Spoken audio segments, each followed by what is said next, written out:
got jumped and put on life support. And we'll come to find Oh out my goodness. the person that practically raised me, other than my mom, was the one that set it up. I had a broken eye socket, a broken nose. I had a broken ribs. I had cuts all over my throat, my neck. No, I'm everywhere. Spotify, Deezer, Tidal, Amazon Music, anywhere.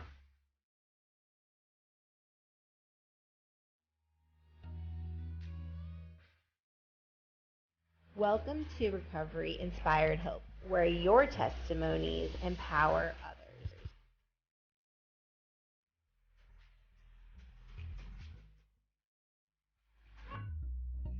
Welcome to Recovery Inspired Hope. I have got a great guest for you today. Recovery advocate Damon Akers, who is a music artist, and Dita Truth is his, you called it your alter ego.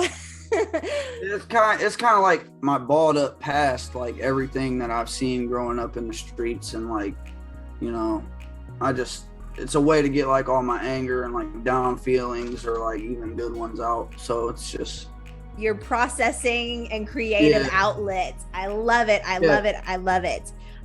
So Damon, you are an amazing recovery advocate. You are true walking, living proof that recovery is possible and that you can achieve your dreams in recovery. I have been following you for a little while. I shared some of your YouTube videos before we had ever talked. I remember, I think you had dropped like a link in one of the comments, and I heard it and I was like, this is fire. That was so awesome.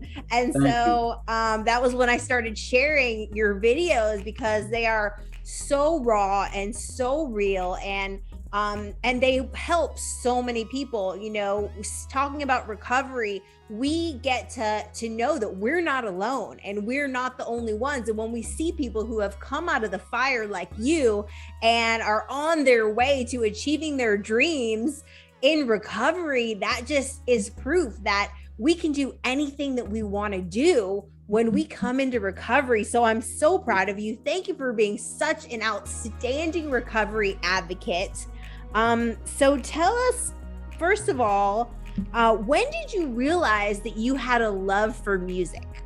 I was real young. I might have been dancing in my mom's womb, honestly. I think you said that. When I was real young, like sitting in my mom's car, like I remember she had this little red Ford Probe. It was like 1996, I believe. And she was just like, hip hop was all we listened to. The Biggie was heavy on the radio every day. Tupac, it was just going crazy still. And then I knew, my mom used to tell me when I would listen to a song on the radio, like after the first couple times I could sing it back to you. And I just like the feeling, like it took me to like another place, like all my issues just like fade away. I could just vibe to the music, get caught in a beat, what they're saying. Sometimes it really catches you on a spiritual level. Absolutely. Was it almost like an escape for you in some situations as a kid? Yeah, it definitely was, because it just helps me like put out, like we didn't have counselors growing up, you know what I mean? So I could talk to this microphone or I could write it down. I can't really. So that's how music has kind of helped you deal with like hard times in your life? Yeah, definitely. Can you remember any specific ones? Yeah, like when my first I said this in another interview, my first album that I bought was DMX's It's Dark as Hell, and he's one of the greatest advocates for sobriety there is. And we just connected a lot. And another one was Eminem, the old Marshall Mathers LP. Like that was like some of the stuff he was dealing with his mom, like I could relate to. Like when I was real young, I was kicked out of the house a lot, and so I would be running the streets and hanging out, staying wherever I could, friend's house. Like, and that's how it was. My mom had me when she was real young, and she was, involved. We didn't grow up in nicest neighborhood. And when I was growing up, she was growing up.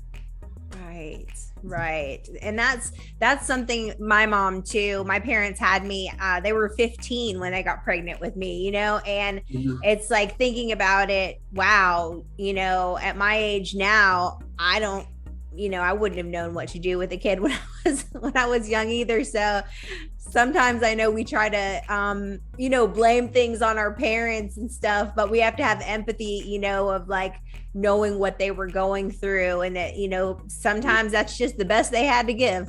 Right. Yeah. Yep. So tell me about what happened in your life. You've been on this recovery journey since 2016. So what happened in your life that made you decide you wanted to do something different?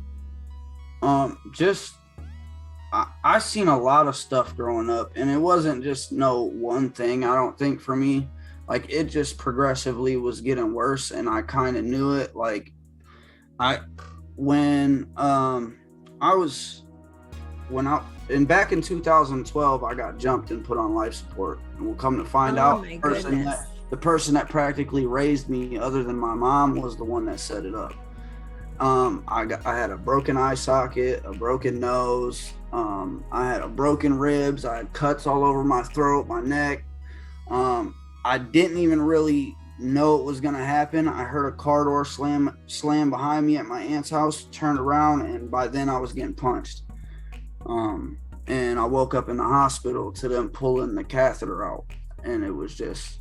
Why did they do that? It all started because of drug related stuff. Okay. Me and my friends, we were selling weed at the time, and then we used the profits to go buy, heroin.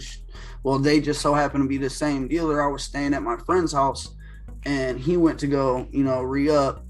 And when he was on the way there, they just so happened to get arrested and raided by ATF. He didn't even get to go get it. And they somehow they got out though within like a week or two, and they're running around calling him a snitch, this, that, and a third. And he had a daughter in the house, and she was only like 4 years old, and he wasn't really standing up for himself. So I had to kind of I wanted to save him, because he wasn't telling. I tried to stand up for him, and it just so happened to be my cousins who were saying all this stuff, and they knew the person. And one thing led to another, and boom. Wow. So I almost died, and for it to almost come from family, that's just it's a wake up call. Yeah, absolutely.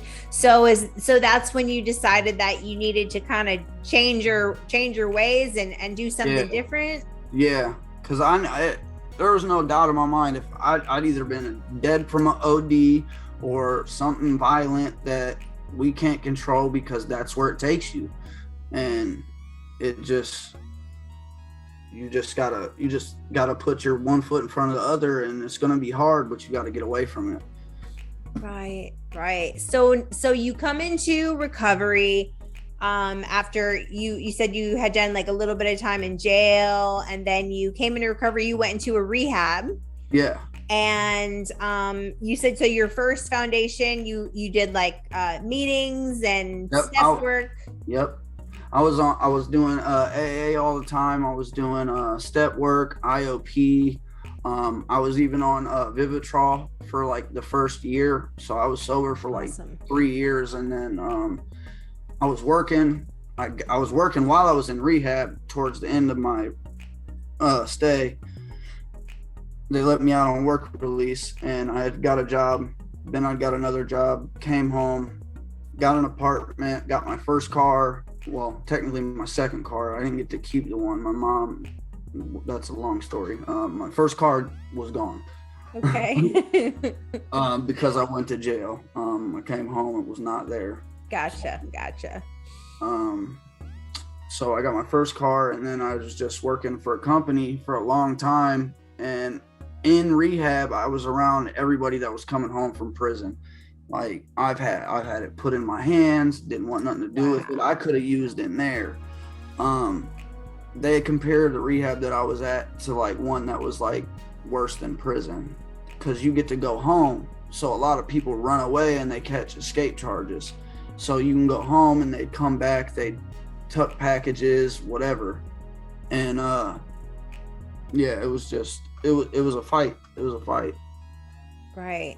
So then from there, you so you have an interesting pathway that you do now, and I love to spotlight because you also have, you know, dual diagnosis, PTSD, which is something very common for people who have been through the traumatic kind of events that we have been through, especially, you know, getting jumped and put on life support. I mean, that is crazy. Even, you know, PTSD from going to jail and the situations that, you know, we have to be in. You were saying about how you detoxed in jail. That is enough to cause like major PTSD. So you want to talk a little bit about how your pathway is today? My pathway today, after my relapse, I got about 10 months clean again. It was on Percocets. Last year I had stomach surgery. So I relapsed. One got in my system and I didn't know. I thought I could handle it. You know, tricky. They say it's the tricky, cunning, power. Right. So I relapsed. But immediately when I relapsed, I was like, no, I gotta get clean. As soon as I started feeling like the jitters and stuff, I didn't waste any time. I was like, I called the MAT place, got in there like a day later, and that was it. I was like, nope. So within another month, I was clean again. But I got right into the solution. Yeah, no. That is awesome. That is awesome that you had that, you know, that first foundation to know that, hey, I'm not going back down this road. And you made a quick decision.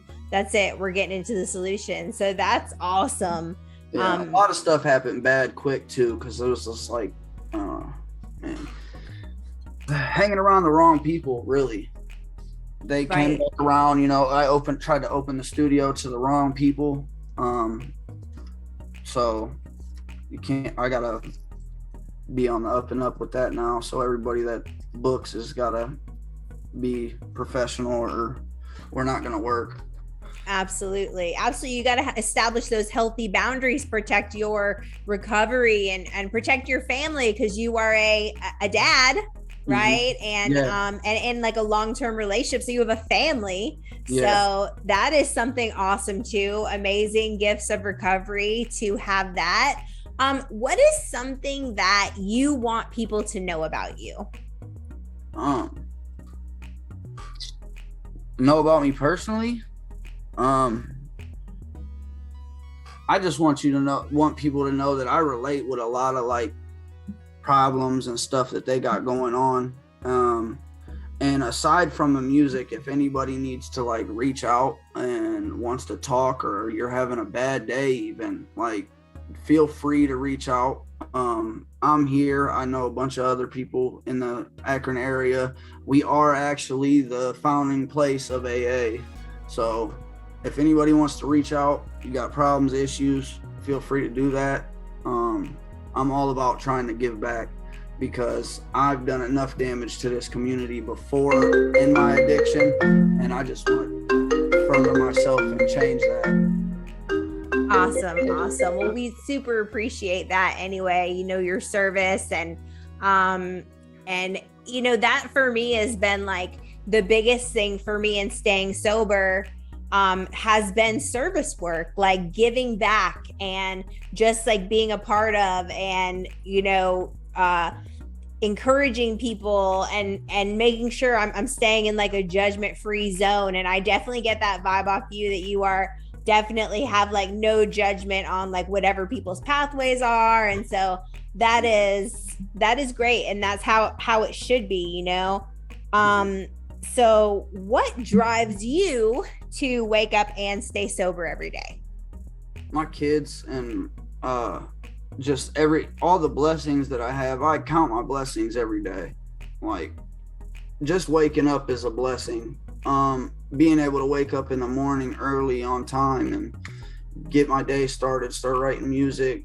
If I gotta go handle something early in the morning, I can. It's just a whole backwards change from when I was in active addiction.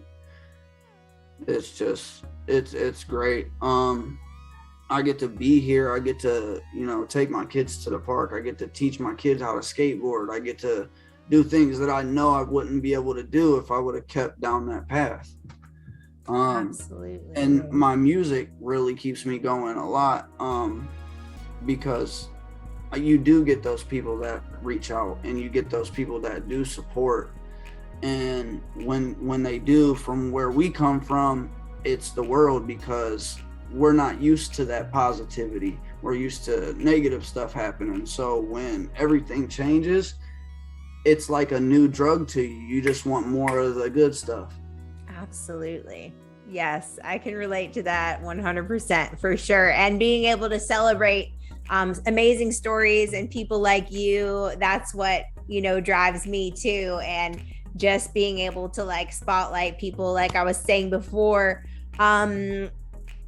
Let's see. I know one more thing I want to talk about is you were talking about like a goal that you have with your music, that you have a goal or aspiration that you want to help kids. Yeah, I do. Eventually, if my music blows up and I can get in a stable position to get funding and like open a center to where I can teach kids and have people in there teaching kids how to record or, play the piano. Because I'm in school right now for my bachelor's degree in music and music business. Awesome. At the Los Angeles Film School online.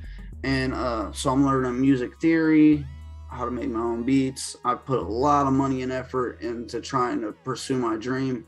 And that also is what keeps me going. Again, back to the other question, because all that money that I spent on just the music and school and trying to promote and everything, being able to do that and seeing how much money went to that versus could have gone to my addiction and down the drain.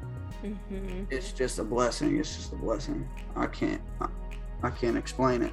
I feel like no matter what I make a song about, that I'm still doing God's work, because it's going to help somebody regardless. Absolutely. And I can see it. You have an amazing, bright future ahead of you. Thank you so much for telling us your experience, strength, and hope, and sharing your music with us and everything. I'm going to make sure that I put a link in here to your YouTube. Is there any other place that they can look for you and find you, or are you just on YouTube? No, I'm everywhere. Spotify, Deezer, Tidal, Amazon Music, anywhere. I got a website right now that's gonna be getting reconstructed here in about a week or so, but it's DitaTruthMusic.com. I'm on IG at lowercase Dita Truth, Facebook Dita Truth. I'm everywhere. We got about 4,000 followers on my Facebook artist page. So yeah, anywhere you guys want to reach out, I'm everywhere. So awesome. Fabulous. Thank you so much. And we will see you next time on Recovery Inspired Hope. I will make sure I put those links in the description for you. And Damon, you just keep on, because you are just a bright light in our community. And I'm so super proud of you. Thank you so much for coming on here and talking to us. Awesome. No, thank you. Thank you for having me.